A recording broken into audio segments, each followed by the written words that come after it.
Head on Fire is a Patreon-supported podcast. Supporters of the show get early access to ad-free episodes, a private Discord server, archives, and more. All benefits are offered on a sliding scale, so no matter your level of donation, you never miss out.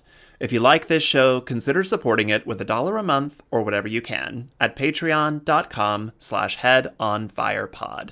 Thanks, and enjoy the show. Growing up is hard.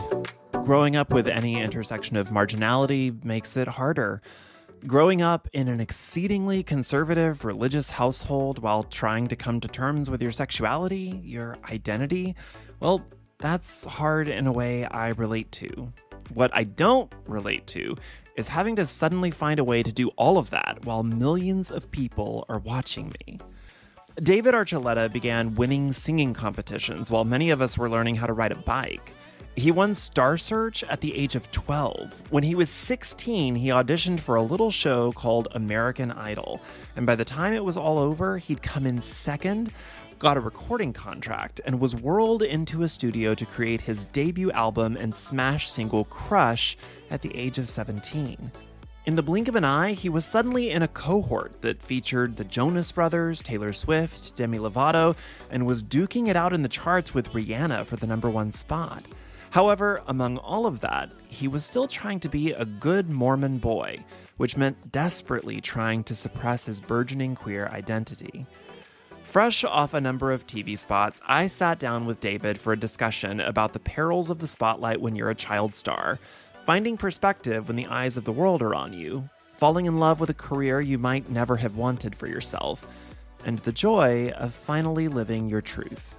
Here's David Archuleta. David Archuleta, welcome to Head on Fire. Thank you so much for being here. Thanks, Dawn. It's good to talk to you. Oh my gosh, it's such a treat and a dream to get to speak with you. I am so astonished by the trajectory of your career and the bravery of your story. But for folks who might not know you or sort of your journey, tell people who you are and what it is that you do. Okay, well, hi, everybody. My name is David Archuleta, and I am a singer. I got my start, well, people know me from my time on season 7 of American Idol, year 2008. I was second place of my season, and then got signed to a record label, went on the American Idol tour that year, released my first single, Crush, and then released my album later that November that was also called David Archuleta. And that is what I'm most known for. I also am known for, by the younger generation, from being on iCarly and Hannah Montana. People, when they meet me, they don't realize I'm a real person a lot of the times because they thought I was a made-up character on iCarly and Hannah Montana. But I made cameos on there as myself. And yeah, I've been releasing albums ever since. I've released a lot more albums than I think most people, even people who know who I am, realize how many I've released. I've done 2 Christmas albums, and I have been known for doing my Christmas tours. And yeah, I was also on The Masked Singer on the last season that they recently had. That's right. You were on The Masked Singer.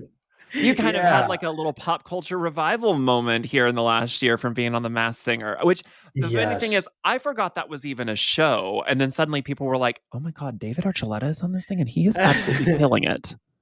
Oh, thank you. It was very fun. I had some of my other friends on it. We were both in the semifinals together. How they did not continue to the finale, I don't know. I don't know what's up with that, but they were incredible because they're pentatonics. They were the California sushi rolls, and I was the macaw. So, so that was a lot of fun to do. And yeah, that's a little background. Are you actually singing inside of that costume, like live, or is it like a recording when you are live singing live. inside of a bird? I had to make sure that the microphone was up into the beak because they said, hey, you need to stick it up in the beak because we can't hear you. So I was like, okay. So I was just like, and this big, I had to like move to see like this because it was on my shoulders. I couldn't like move side to side. So it was like, But it Of was fun. all of the things that you've done in your career, did you ever have a moment when you thought, I think I'm going to sing inside of a bird? I didn't. I did not ever think that I would be dressed up like a big parrot, but it was so fun to do. I was a macaw because my mom is from Honduras, and so the macaw is the national bird of Honduras in Central America. So it was like a I tribute to my love a roots as macaw. I well. love a bird. We are a bird loving family. Are You are. you? Oh yeah, oh yeah. Nice. We've had a sun conure. I can't. One day I told myself with my next book advance, I'm probably going to get an African gray. I don't know if you know anything about African Really? grays. Yeah, but they're Yeah. like the They're the world's best most talkers. talkative. Oh Yeah. yeah, yeah. I'm That really is so excited. fun. Yeah, we're gonna name him Appa, like from You're Avatar: The Last Airbender. Oh, no way. Oh, Yeah. I love Avatar: Last Airbender. Oh my gosh, yes. You're So just like Dr. okay, Doolittle, a little aren't bit. you? Yeah. Well, that's my Do you husband. My husband's a veterinarian. He's the Doctor Doolittle. Oh. I just get the benefit of living in a house with somebody that loves animals as much as I do. Oh, that's so fun. So it's funny that you bring up the Masked Singer because you are no stranger to singing competitions. Obviously, you I would say you got your start on American Idol, but that's almost not true. I mean, you No. began winning singing competitions. So I mean, I was in talent competitions when I was 10 years old, but I was You winning were? like yeah, I mean, what overachieving gay millennial wasn't? But I mean, like, I was winning little like district, like amongst my school, like I was winning little best actor awards. Meanwhile, you're out there winning like major singing competitions at the age of 10. You won Star Search at the age of 12, and don't. I don't think I understood internally. I don't think I had fully put it into the marrow of my bones that you were an entire 16-year-old child when you were on American Idol. And a lot of child actors, a lot of folks who get that kind of exposure at a young age, you're doing it because you're kind of on this path of following your talent. You've got a talent, you're really good at something, and it just kind of creates a kind of momentum. There's an inertia to it, right? Uh, Mhm. while you're learning to be somebody else, while you're learning to be this kind of stage version of yourself, there's also that time spent that you're supposed to be learning how to be yourself as well. Did all of those eyeballs, did all of that publicity at such a young age, did that affect you in any way? Did you have any understanding of what was going on? Did you have any level of perspective at that time that what you were doing was a little different than everybody else your age? It was happening so fast that I didn't even have time to process what was going on. Like I knew I was on American Idol. I was a fan of it from season 1, watching Kelly Clarkson, Justin Sure. Guarini, Tamira Gray, and I just was like, this what is happening? Like I was literally in high school. I was in my junior year earlier that year.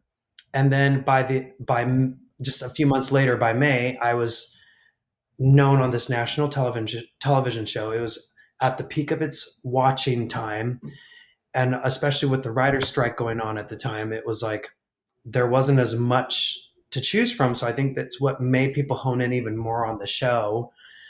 And so it was nuts. I then going on the national tour, and I was just like, "What's happening? My life's never going to be the same again, and I don't know if I want to. I don't know if I'm ready for it to change like this quickly."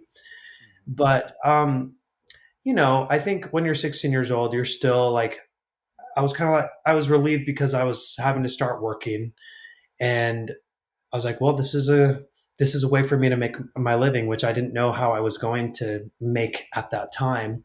Mm-hmm. And but yeah, I think it's tricky because you're kind of just pushed into this machine, Mm-hmm. and a lot of people suddenly look at you as, okay, you're our money making machine.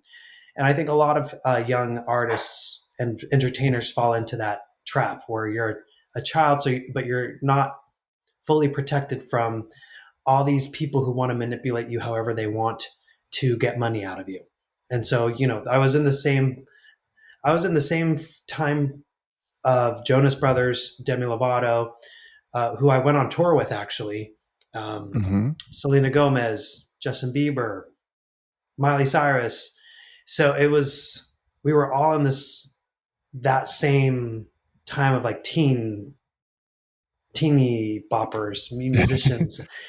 And I took a break from it because when I was like a few years later, I took a break from my career to be a missionary for my church. So I didn't Hmm. follow in that same time frame. And people are like, "Well, you messed up your career," and maybe I did. Who knows? I probably did because for me, I was like, "Well, I need to serve God." I was really integrated into my religion at the time. I grew up Church of Jesus Christ of Latter Day Saints, aka Mormon. But I just thought, well, God got me here in the first place, so I'm going to continue serving God because my life is in His hands. So I think that's the reason why I was no longer part of that circle Hmm. of the of that generation of singers that came from Disney and Nickelodeon and whatnot. You say that you maybe in retrospect think that you might have messed up your career. I disagree. I don't even know that you can. I mean, can you even have full agency over a career when you're 16, 17 years old? I mean, can you I mean, if I chose the path that I wanted when I was 16, 17, and I let that go, I would be a stage magician right now. I mean, or Right. I would be some kind of like really terrible like dinner theater actor or something like that. Like I think that that there's a couple of ways of kind of doing a music career, it seems. And just from somebody who's on the outside, you have the artists that take 3, 4, 5, 6, 7, 8 years, several years in between projects to kind of, okay, we go, we put it out, we come back, we write, we live, we figure out whenever the next time is.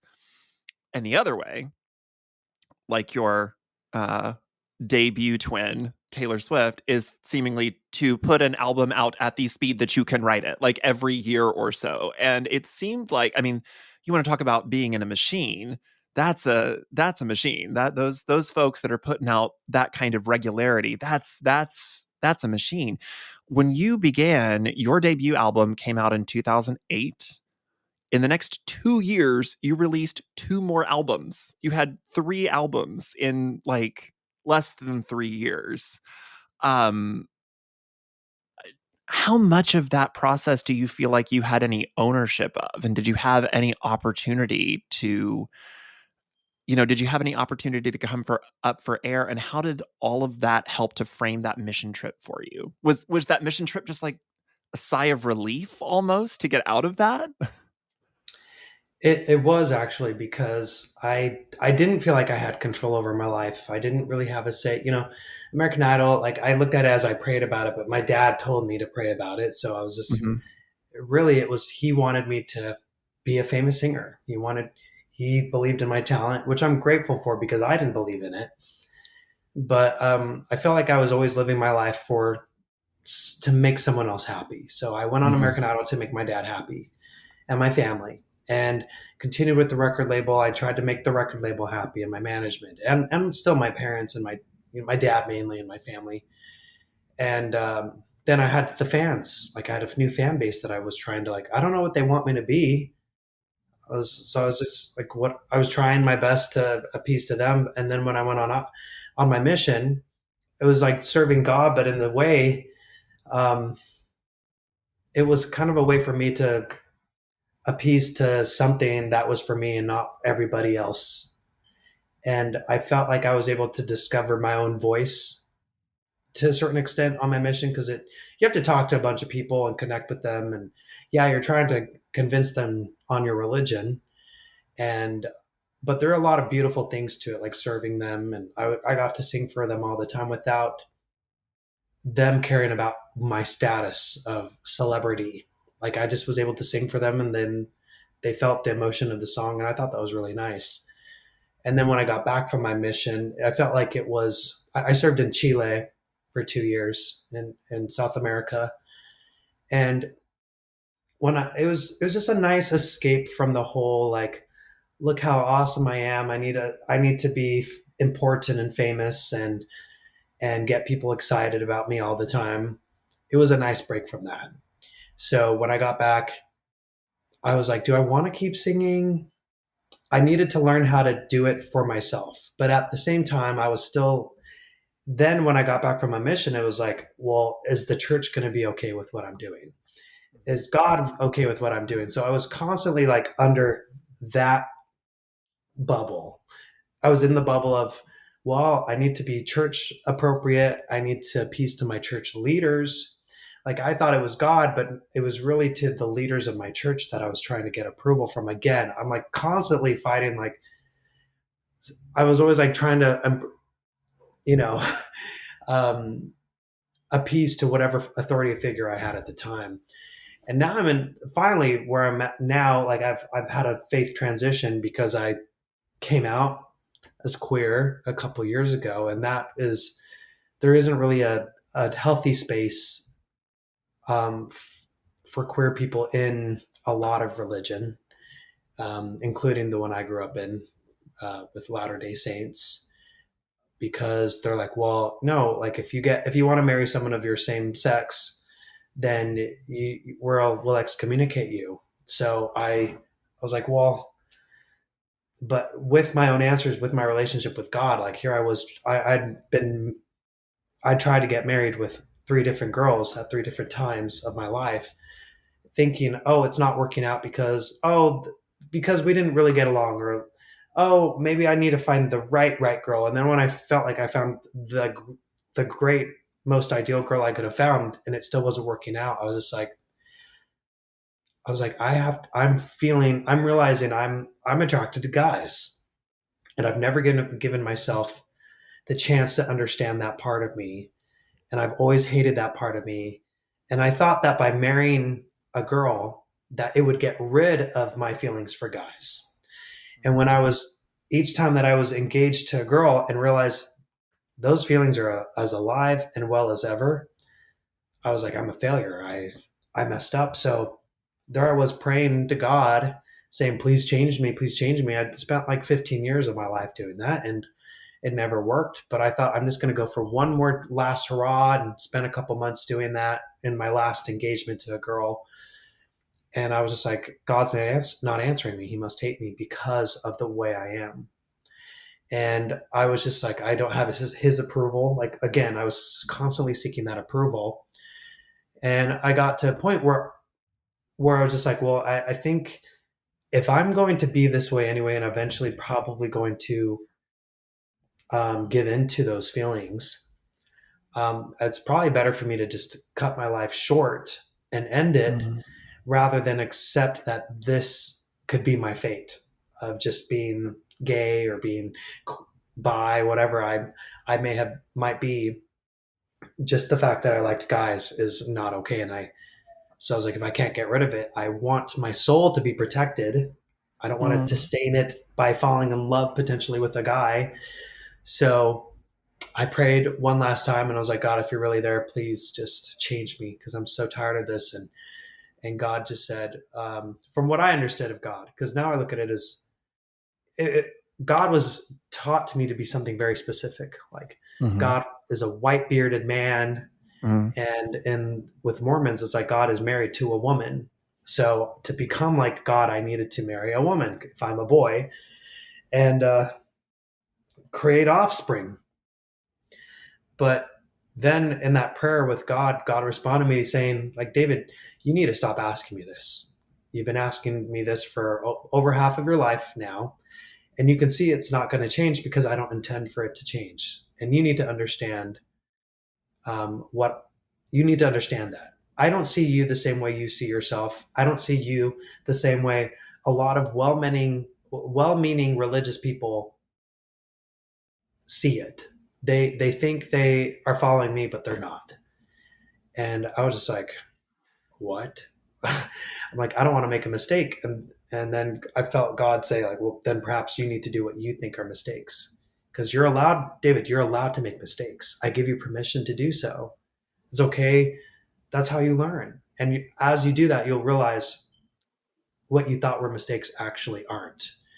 And I don't know, like, I still believe in something, something greater, because I felt that so clearly. I don't know if it's my higher self, It's just this elevated thing that connects everyone and everything together.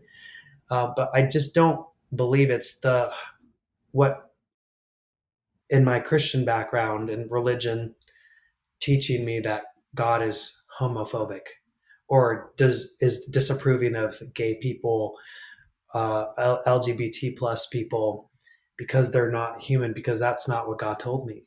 God said, "You are loved actually as you are.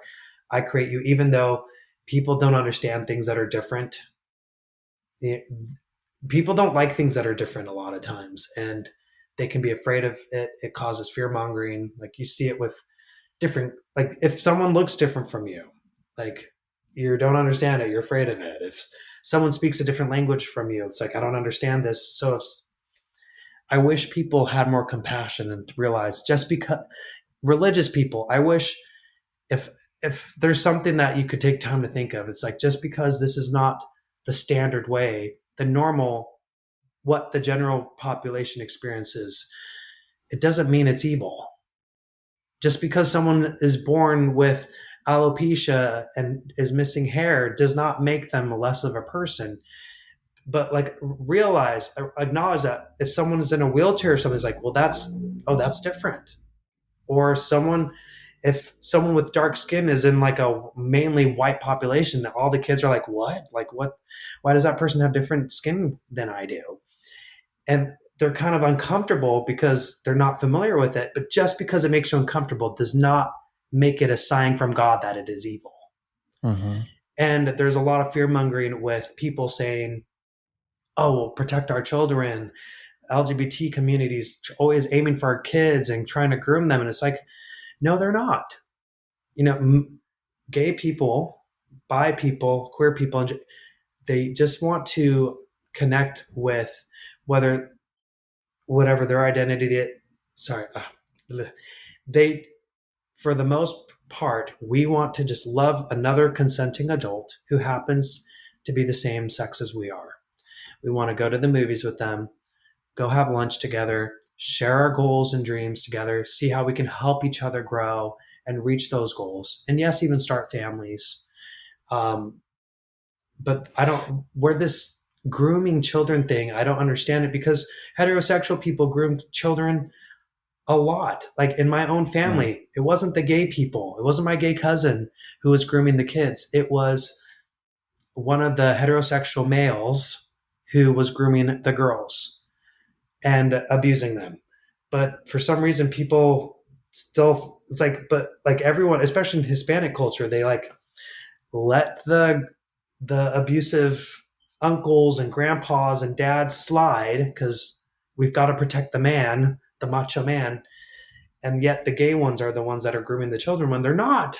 And I'm sure there are gay Yeah, people it's out a there who do. historical fear-mongering tactic to say, "Oh, won't somebody think about the children? My poor children. Oh, what about the kids?" And it's like, I just don't think you understand that kids are not born hating people. That's just not how kids work. That's Which not is how why kids I work. loved, which is why I loved your TikTok video. Oh, thank you. That was the one. That's how we got connected because I was just like, oh my Mhm. gosh, I reposted this because you were talking about like, yes, like protect the children. What about the queer children? Because you and I both knew we were different when we were little, but there were no resources to understand like, why am I different? Why am I this? Why am I this way? And we're like 7, 8, 9. How old were you when you? Oh God. I I was I mean I was my uncle likes to tell a story that, and I don't even remember this because I was that young. Oh, Do you remember the McDonald's Happy Meals that there were two different toys? McDonald's used to do two different toys for Happy Meals, and one was the Hot Wheel and one was the Barbie. I don't know if I remember that. Okay, so Maybe. once upon a time in the long, long ago, McDonald's used to do Happy Meals that had Barbie toys or Hot Wheels toys. And my uncle took me to McDonald's and got me a Happy Meal. And I opened the box and I screamed bloody murder and he's like, what is wrong? And I said, I wanted the Barbie because they had given me the Oh, Hot Wheels. I was like fully oh, like maybe 3 or 4, I don't know. um Uncle, if you're listening to this, let me know. Oh, Yeah, so he had to like turn the car around and go back to McDonald's and like get me the Barbie toy. Like I was oh just kind my of always, gosh. I was always different. And what is that? Where did that difference Oh, come from? What does that mean? I don't know. I had never been a kid before. That was the only way I knew how to be a kid. That was just what I was naturally interested in, you know? And I think that that's what a lot of people don't get is that, you know, queer adults had to come from somewhere, and we're not a monolith either. Like we're not all the same. Just because I grew up wanting the Barbie toy doesn't mean that some other queer kid didn't grow up wanting the tool set or the Tonka toys or the whatever, right. or wanting both or wanting all of it. I mean, like there's no Yeah, one because I way to like have been a queer kid. I liked Hot Wheels and Barbies. So Well, that I like aligns with both. your journey, sir. Yeah. But what was hard was when I started having feelings for kids in the class. Like I did, the first one I recognized was a girl, but when I started Uh-huh. having feelings for a boy, I was just like, wait. Like I was in second grade. Like all my kids Yeah. were the kids were talking about that girl's cute. I have a crush on this person, and I was like, okay. I remember the girl like, and her name was Alyssa, and I was like, oh, I had that feeling for her, like, oh, she's so cute and like pretty and stuff, and I want to like be around her, and I wanted her to play with me. But then I started feeling that for one of my friends that was a boy, and here I am like 8 years old, and I'm like, huh? I didn't know what was going on. I was just like, oh, that's strange. But when I kept feeling that, and like feeling that feeling, like I want to be around him and stuff, and I felt really embarrassed. And so I started like isolating myself from the other kids. I tried to play sports with my other classmates, but they said I was like a girl. I played like a girl because I didn't have hand-eye coordination, so I felt really embarrassed. And I was like, something's wrong with me, but I don't know what it is. And I remember my parents put me in a gymnastics class, and I always um, wanted to do gymnastics. I can't tell you. I have this life. I'm very tall. I'm 6'6", and since I oh can remember, wow, it's probably because I grew up watching Power Rangers, and my favorite Power Ranger was Billy, the blue one. And in real life, David oh, Yost is a gymnast as well, and like he could do a backflip. oh, And I remember they did this like spot where like, oh, in real life, Billy is like an excellent gymnast and he can do a backflip. And I have ever since I was like in third grade, I have always wanted to be able to do a backflip, and I am very jealous oh, that you were in. That's why I was always like really like I never wanted to play sports, but I was very interested in cheerleaders because like male cheerleaders could also do gymnastics, and I really wanted. mm. Oh my gosh, I really wanted to learn to do a backflip. Oh, Yeah. I'm so jealous of you. I'm over a foot shorter than you are because I'm 5'5". And but I didn't learn how to do a backflip until I was 29. So Really? Oh, you that's never know. recent. Yeah. That You was just like have to 5 like minutes ago. yeah. Well, it was 3 years ago.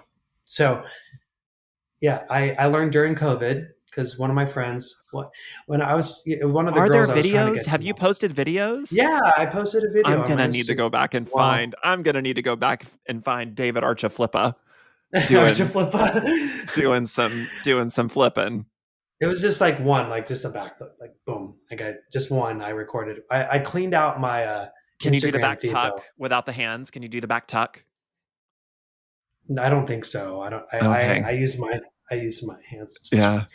But anyway, yeah, so I there we are like there that's why I loved your video because you helped people who may not understand. I told you this before, but like you helped people who may not understand, like so many people coming from religion or who don't understand queerness think that it's suddenly a choice that someone makes later on in life. Like I'm just going to like the same sex now because I want to be um, I want the worst life ever. controversial.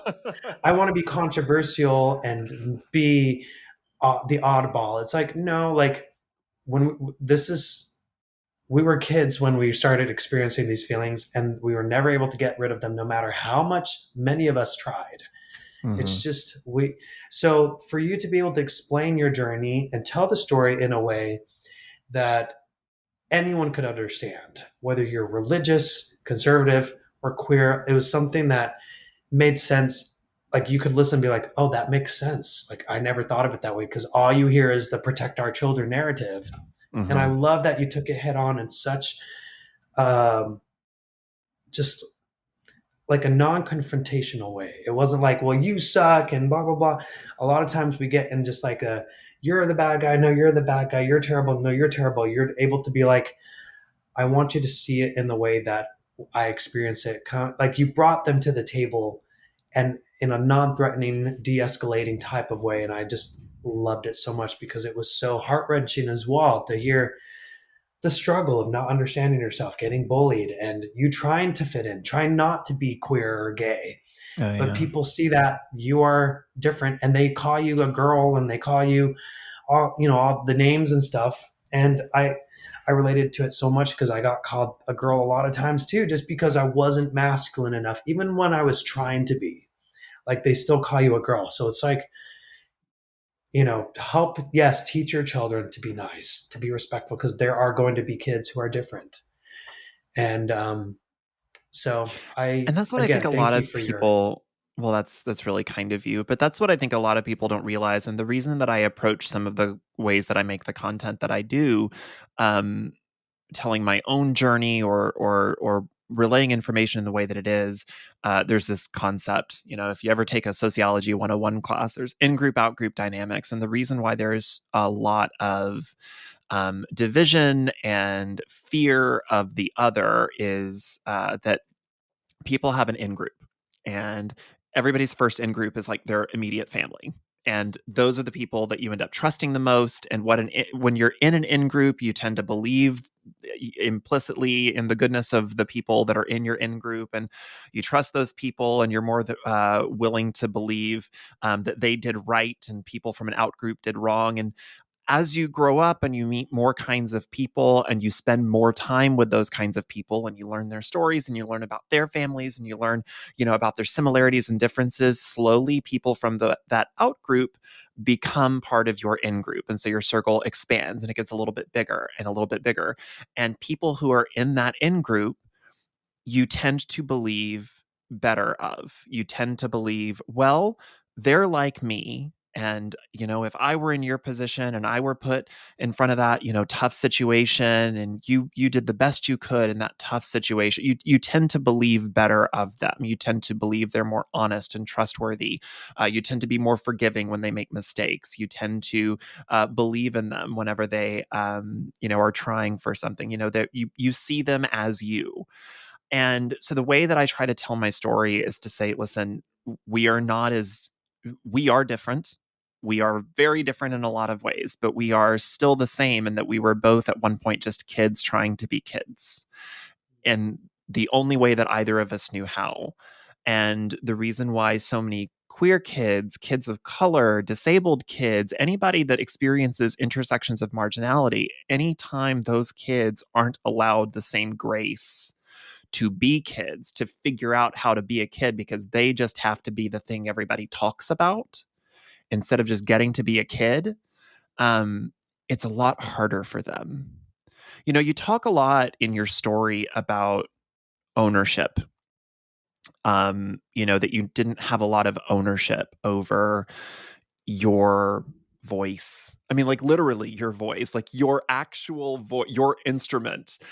When you sang, where you sang, why you sang, seemed to be governed by other people. And a lot of your own narrative is um, I relate to it quite a bit because I also kind of grew up with that people pleasing behavior. I was the talented kid, I was the smart kid, and I was always trying to use those talents to impress the people that I thought I was supposed to impress and be the very best version at all times. And you have to be perfect and you have to show up and you have to hit all the marks. And if you mess up, then that's a sign that you're just not good enough. And you're just, and you have to be good enough because you have to be as good as other people's dreams of you are.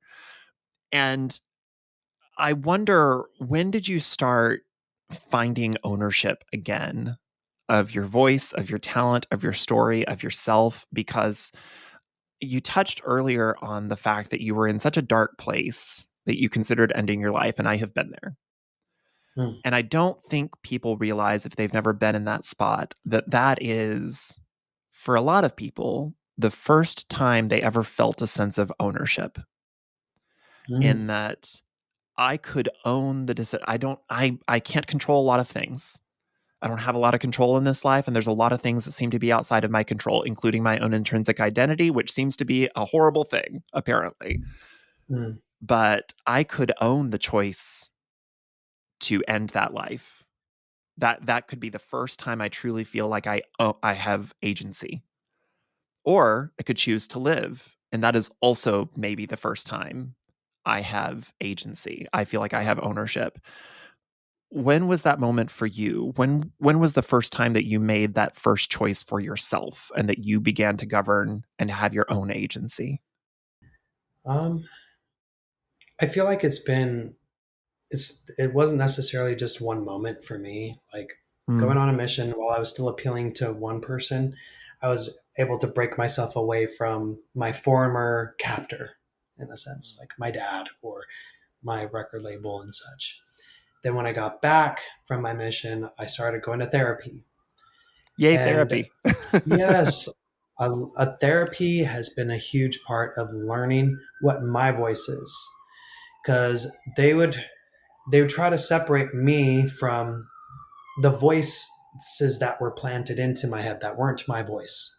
Mhm. So a lot of the things that would say, like, this is what I'm supposed to think, this is what I should say, this is what I should do, and there'd be like, "Well, according to who?" And I'd be like, well, because it's what's right for me. And like realizing a lot of that was influence from my leaders at church, my parents growing up, the what I thought my audience wanted from me. And I guess when I was getting, I was trying to appease still to like the plan, like the God plan I was told was God's plan for me, of marriage to a girl and starting a family with her. And when I started realizing that wasn't my story, I was trying to fit someone else's story. And when I got my answer from God, my understanding of God, or my, um, yeah, I guess I'll still call it God for now. God showed me, it's like, actually, no, you were told something different than what I am. And Mm, saying like, I actually love you as you are. I'm not going to damn you because of this part of you exists. God saying like, I know that part exists. Like I'm the one who brought you in to to life as you are. Like this. So, but contemplating ending my life, I think I realized, well, if I is it worse to end my life this way or to end my life by living a different life, mm, living differently, and that would take a lot more guts. And I was like, I don't think I want to face that. All the people I'm going to disappoint, it's not worth living by disappointing everyone. I think I made my life's purpose in making sure I didn't disappoint people, that I met their mm, expectations. And when I realized maybe it's worth living, even if I disappoint everybody, mm. that's when I finally felt empowered and emboldened in a way I never had felt before, because I was like, I could actually live my life for me. And that's still something I'm still trying to figure out. Because I think I'm still like trying to appease, like, oh, I don't want to be too crazy and wild because I still want to Mhm. appease to the conservative audience I have.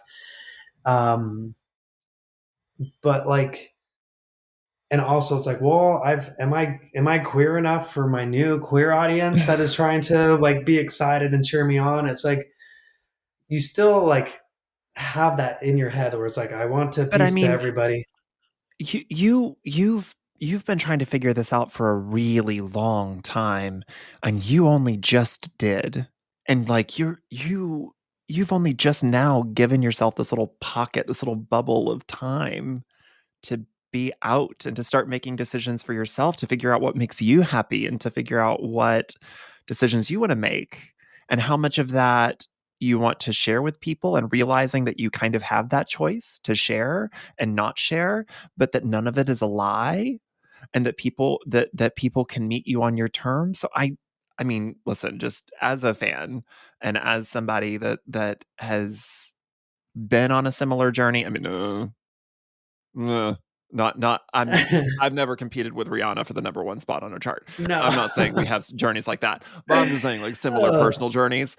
But like you you get time, David Archuleta. Like, you get to have time. You get all the time you need to figure all of those things out. And you also need to give yourself the grace to make mistakes, because you're gonna you're gonna Yeah. you're gonna think that you're doing the right thing, and you're thinking that you're gonna share some part of yourself, and you're gonna get burned, and you're Mhm. and it's all gonna be beautiful. It's all gonna be your journey, because it will be authentic and honest, and it will be yours, and it'll be the first time that you own it. So I just want you to know, like, there's no rush for you to get all of this right. You've only been authentically yourself for yourself, and at the same time having to do this in front of millions of people for like 2 years. I mean, like 2 years. You're a 2-year old. It's okay. It's okay not to have it figure out. I mean, you Oh, are in that's many so funny. ways. I mean, you Yeah. are in so many ways. There's so much of the way that you're going to live your life that is so brand new. And I think it's okay for you to And I take the time to figure that part out. and I have been, and it does feel, it feels like a different life. Like I'm the same person. Like I've worked, like the person I am today exists and has like the mindsets I have, the habits that I have because I've lived for over 30 years of it to produce all of that. Yet, like it was all designed and programmed to be something else. Like I consciously programmed myself to be one way, while instinctually and naturally, like I tend to flow another way, especially like with dating guys, for example, and just and stepping away from religion and like the construct of like living within the means and rules and the regulations that a religion has. It's like, now what? Now what do I do? I'm used to having this. I'm not used to having this freedom. And Mm. so it's kind of tempting to find another thing to be like constricted by, because I'm used to being constricted, restricted, Mm-hmm. and living by, that's like a religious thing, is to sacrifice and to Yeah. suffer patiently and to, so sacrificing by like living within restrictions. And so it's like, okay, what do I do now when I don't have them? I'm like, I innately still restrict myself just because Yeah. that's more what I'm used to. But like, if I decide to push the limits, I don't have any necessarily any consequences other than people being like, "What are you doing?" Um, but it's like it'll be an interesting place to now delve into. But I'm glad I did now, because if I feel like I came out earlier, like in 2008, when I was a late teenager, like that, it was a lot of drama. I was a Mormon still, and the Mormons were really going against Prop 8 in California. It was a very well known thing amidst our church. I don't think I would have been as safe to come out then. Mm. I mean, I wouldn't 2008 was have. a very different time. It was a very different time Yeah. in so many ways. And so for people who had the guts and courage to come out then, and even before that, even decades before, um, which allowed and to speak out, allowed people like me to have an easier time to come out when we did. And I'm so grateful for them. It's unfortunate that things are backtracking a little bit during the political Mm. year.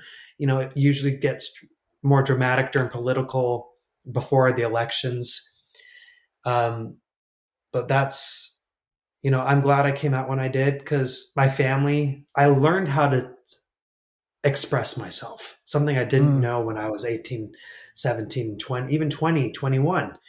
It To come out as at 30 and explain to people, this is why.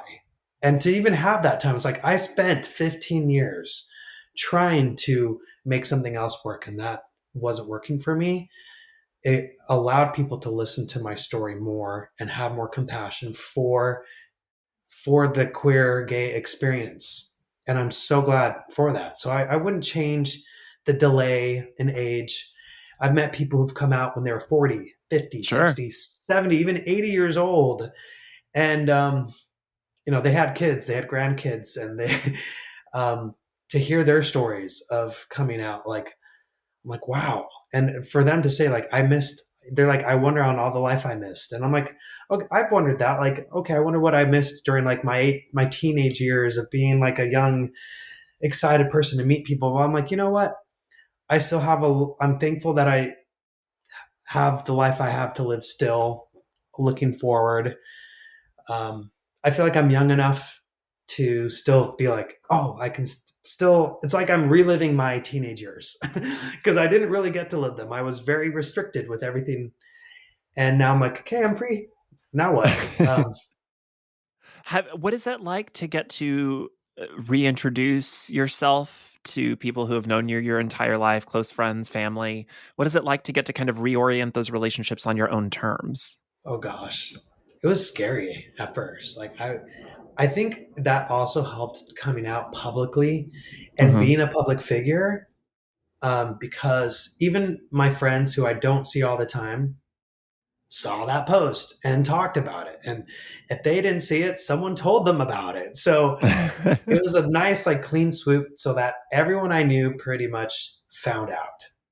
And to be able to have public support as well, like if they were uneasy about it, to for them to have friends like who were saying like I'm excited for him, like that must have been hard, that must have been a difficult journey. Like I feel like, and yeah, I had more scrutiny as well. Like a lot of people from the where I was coming from, like religious, I had people also saying like, you know what, you know, this is not of God, and it doesn't matter. It doesn't matter if you're a celebrity. Like they would say that it doesn't matter if you're a celebrity or not. This doesn't give you a pass to be queer now and live a sinful, evil life, and shame on you and things like that. But I'm like, Oh, you know you what? went Hollywood. Oh, you went so Hollywood. Now you just want to kiss Exactly. boys, you weirdo Holly weird. Yeah, everyone, that is so funny because that's what they say. Like Hollywood has corrupted you and things, and it's like you don't under. With time, I hope, you know, a lot of people, they'll just see what they want to see. They'll just want to complain and point their finger and say bad gay, bad queer person, shame on you, and then move on with their life, and find the next thing to be upset about. But it's like if you understood, like this is something I've been fighting since before the Hollywood stuff. This is like, you know, first, second grade that I've been trying to make sense of it, and now I can finally make sense out of it. Spending 25 years confused, not understanding what was going on, is finally clear. And it's so freeing, so refreshing. And to just be like, okay, I understand you. Like looking in the mirror, I now understand you. And I love all the parts of you that you once were afraid of. And it's Mm. so invigorating. You know, a part of kind of your reintroduction, your reclaiming of your own story, of your career, of your voice, literally and figuratively, has been a whole new round of interviews. And I very rarely go and watch or listen or read interviews of my upcoming guests for lots of reasons. One, I don't want to like psych myself out of a particular question. I don't want to like tell myself, oh, well, he's already been asked that question because, like, of course you have. It's kind of the nature of the beast. So I don't really watch a lot of like interviews of people that I'm about to interview. But I did in your case because I was just kind of curious, like, I'm always curious how people are treated by the media whenever they kind of have to publicly reintroduce themselves. And I was shocked a bit, is putting it mildly, that like you sit down on a couch or you hop on a microphone or you get on the radio, and it seems like no matter what the venue is, everyone's first question to you is basically some version of, so what's it like to be gay in public now? Yeah. was What's it Oh, like to have to answer that question over and over and over again in front of millions of people? And it's so why do you think people are so fascinated with asking you that question? I know. It's so funny because I think so many people assume that like I was living a double life. Like I was closeted, so secretly doing one thing, and just Uh-huh. wasn't able to tell anyone. It's like, no, I came out and told y'all when I realized what I Uh-huh. was. Like I'm like, oh, I must be this, and this is why all my failed engagements keep failing and trying to date girls. It's like, so it is funny. Like people ask me, like, so what's your favorite drag move? As if I've been like a closeted drag fan, and it's like I've never watched drag. Like y'all don't understand. Like I was in a completely different world Like Uh-huh. LGBT was so foreign to me because I was told to stay away from it. I was Yeah. told like don't contaminate yourself, like stay away from that. It might drag you down. And that's why I always felt like horrible because I'm like, I'm secretly like this. And what if I'm going to corrupt the people around me, even though I don't know what I'm doing? I just like you're around someone and you start feeling I like, might bump into somebody and turn them gay. Uh-oh. yeah, I'm like, if I talk to them, am I going to like cause them to have feelings that are inappropriate? That's actually how it And I just, works. That's actually scientifically that's how it works. You have a conversation and then they're gay. It's great. It's a good thing. I've made a lot of oh people my, gay just by being like, "Hi." uh, yeah, it's funny that what was the question? It was, I, yeah, it's funny because it's like I don't know what it's like. Like I'm figuring that out right now. So what is it like to be queer? It's like I'm learning because it's something new for me.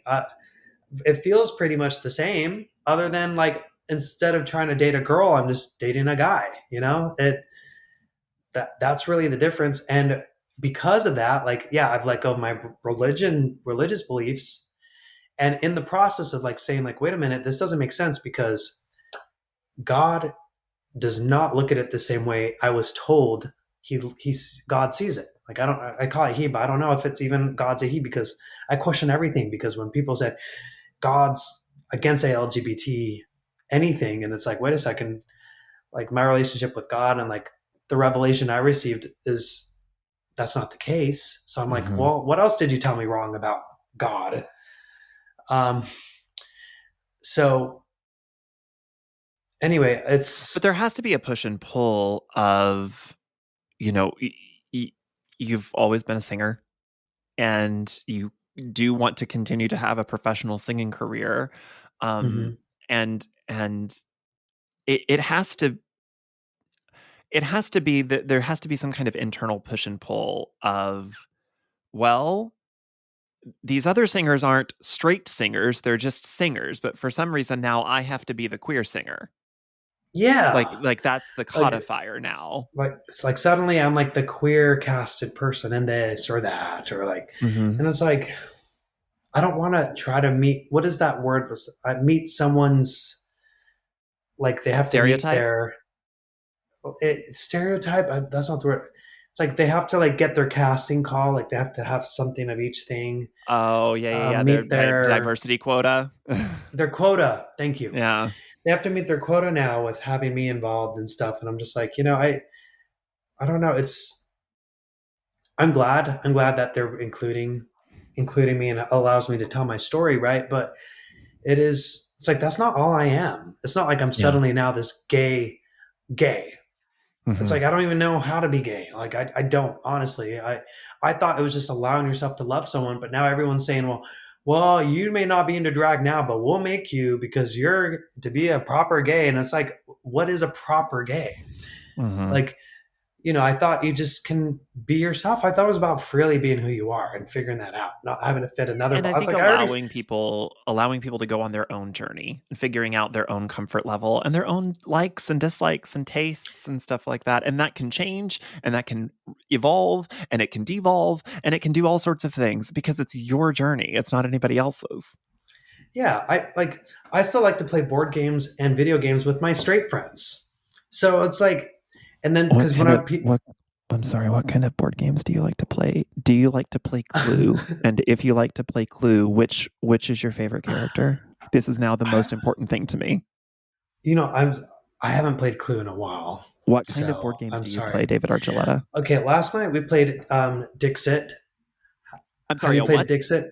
Dixit, No, where it's what is like this? there are a bunch of cards, and they're play like you have to like tell us like it's like someone's imagination that was like very artistic. It could be like a bunch of butterflies flying through outer space, Uh-huh. and so that's your card. And everyone has like a pile of these cards. Like it could be like a camel swimming underwater, like just very imaginative things. Um, and someone will be like, okay, if it's like the butterflies in outer space, you could just be like, um, like you have to tell a story like out of this world, and then you put your card face down and everyone has to pick out of their cards like, okay, what seems most relevant to that theme, like out of this world. Like one of my cards last night was like, may this be a light for you in dark places when all the other lights go out, which is a Lord of the Rings reference. Uh-huh. And so it was like this card that was like someone was holding a little light and they were inside of a light bulb, and Uh-huh. outside of the light bulb it was dark. Uh-huh. So that was my reference. So everyone had to find a card that was like, hey, what card of mine fits that like theme of I love may this be a light this. for you. And then everyone flips their cards over and you have to guess which one was the original one. And everyone votes for it. And so whoever, if they guess your card, then you get more points. But if everyone guesses your card, then you don't get any points because it was too obvious. So you have to make it so it's not too obvious, but obvious enough that some people at least will get your card. So Listen, it's really fun. I just need you to know that if anybody is ever telling you that you're not doing queerness correctly, an obsession with an obscure board game is literally the exact correct way to queer. It is the most correct way to queer. Oh my Like, gosh. yeah, But this is with my straight friends. You are correct. Yeah, but still, my straight friends introduced this to me. Okay, just saying, well, they're but all we just also a little have fruity, game nights. just a tiny little, just a little bit, a tiny bit. They are great allies, good ally. They are great allies. They're great allies. We do have game nights with some of my gay guy friends as well. So it's like a mix. Uh-huh. It's like a nice fun blend of Who's better at board games, gays or straights? Tell me. I don't know. Start a war here, David Archuleta. Who's better at board games? I don't know, but I will say I did win both rounds last night. So congratulations. There's something to that. You're a singer, you're an artist, you're a creative person, and I don't want to fall into the trap of other people of kind of codifying you as a queer artist. So I want to ask you as a creator to a creator. I mean, I'm an author. I write stories and, people pay me for them. But one of the things that you have to learn as a creative person is whose opinion matters to you. And one of the first lessons that you have to learn is that not everybody's opinion can matter to you, because then you fall into the trap of trying to write a book that literally everybody will like, and there is no book that literally everybody will like. So you have to kill your darlings in that way and just give up that dream.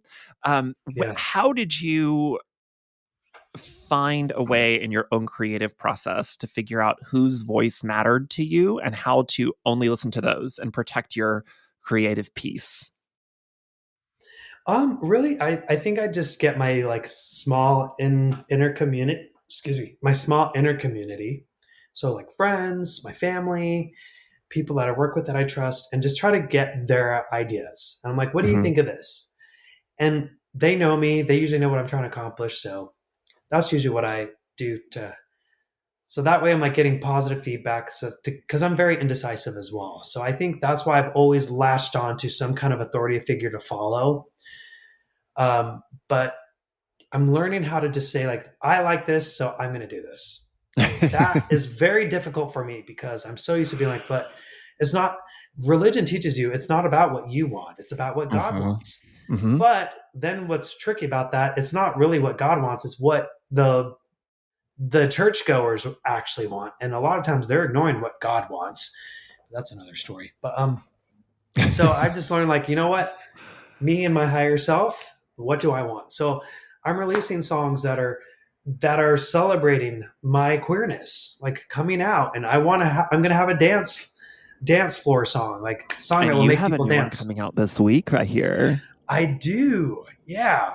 It's called I'm Yours, and it's another dancey song. You are? Oh, David. I am taken. I'm so sorry. Oh my gosh. Yeah, it's fun. So what I want to be like an Elton John, where everyone loves and listens to Elton John. We need a new one. Because Elton John, everyone knows he's queer, right? He's gay, and he can be flamboyant with his outfits and his performances, but his songs appeal to everyone. And I feel like as I've come out, people are like expecting me to be exclusively for gay people. And it's like, Mhm. I still want music for everybody because I listen to everything. So I don't, it's like, why do I have to suddenly be just a queer artist? Um, I want But I music think to appeal to something everyone. that I've learned in learning how to tell good stories is that the specific is universal. So if I tell my own experience, I mean, like when people watch some of my videos, people that aren't queer still like my content. People that aren't queer still like what I write because, you know, you can tell it in such a way that, well, I wasn't bullied for that reason, but I was bullied because I had a disability, or I was bullied because I was this or that or the other. And the specific ends up being universal. If you write from a place of authenticity, of specificity, other people will be able to find themselves in your work. Mm. Um, and I think that aiming for something like that is beautiful. I will say, I do immediately need to know what a Little Nas X, David Archuleta collaboration would sound like. I Oh now my need that in my gosh. ears I would immediately. love that because I am a Lil Nas X fan. I think We he's need to make great. that happen. Lil Nas X, I'm sure you listen to this show. You're one of the 7 people that listen. We need to make this happen. Lil Nas X, David Oh my Archuleta. gosh. That would be amazing. Actually, I your wonder if I'm voice with like, his, like, that would be amazing. it would be so fun. So fun. I don't know if I'm like too old for him though. Like Oh, stop. he's a newer generation and I'm like this older, but who knows? His Maybe my biggest hit musical. was with Billy Ray Cyrus. That's Come on true. now. That's You're true. fine. But He's that's true. he's done remixes with a million people. Mariah Carey. You Oh, got it. You're good. You're good. okay. Well, thank you. Well, David Archuleta, thank you so much for being here, for taking the time, for sharing your story, for the bravery of sharing the high points, the low points, and all points in between, and being authentic and vulnerable with people. If people would like to connect with you on social media, which you have been killing it on social media lately, Oh, thank you. congratulations. Thank you. How can people do that?